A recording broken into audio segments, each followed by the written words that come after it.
একটু তো নিয়ন্ত্রণ করা যায়। হাতের যেগুলি ব্রেক দুইটো মানে রাবার, ওই রাবারে গতি মানে ব্রেক ধরলে ব্রেক হইতেছে না, মানে হার্ডও না ব্রেক। তো অন্তত এগুলো একটা দুর্ঘটনার মুখোমুখি হইতে হয় বা একটা দুর্ঘটনা হয়ে যায়।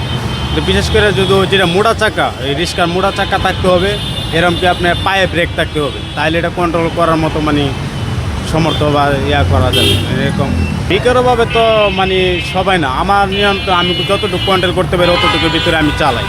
আর যার যার বিষয় কে কীভাবে চালায় সেটা তো আমি বলতে পারবো না। অবৈধভাবে বলতে আমরা তো মনে হচ্ছেন যে ছাড়টা করি ওইটা মালিকের আমরা যথেষ্ট পরিমাণের যা বিল আসে ওই পরিমাণ আমরা টাকা দিই। তাহলে মালিকে কীভাবে চার্জ করে বা না করে ওইটা তো আমরা রাত্রে যায় দেখি না। এরকম আমরা দেখতে পাই না, কিন্তু শুনি, কিন্তু আমি আজ পর্যন্ত দেখি না। ওইটা মিটারের থেকেই দেয়। আমি যে গাড়িতে রাখি সেটা মানে মিটার থেকেই চার্জটা দেওয়া হয়। করতে তো পারে যেরকম আপনার এটা ডাইরেক্ট লাইন থেকে যখন আপনি ব্যাটারিটা চার্জ দিব তখন দেখেছে ব্যাটারির লিমিট মানে যতটুকু পরিমাণ অতটুকু নেওয়ার, কারেন্ট বেশি হয়ে গেলে তবে ব্যাটারি ব্লাস্টও হইতে পারে, অনেক মানে বিস্ফোরণ হতে পারে। হ্যাঁ, বাচ্চা থাকে, তারপর দোকানপাট থাকে, আশেপাশে লোকজন থাকে এরকম। সৌরবিদ্যুৎ মানে যে পরিমাণে লোডশেডিং হয় এখন সৌরবিদ্যুতে যদি দেয় তাইলে কতটুকু হইবে এটা জানি না, কিন্তু এত সৌরবিদ্যুতে মানে ব্যাটারি চার্জ হওয়া কিনা এটাও বলতে পারি না।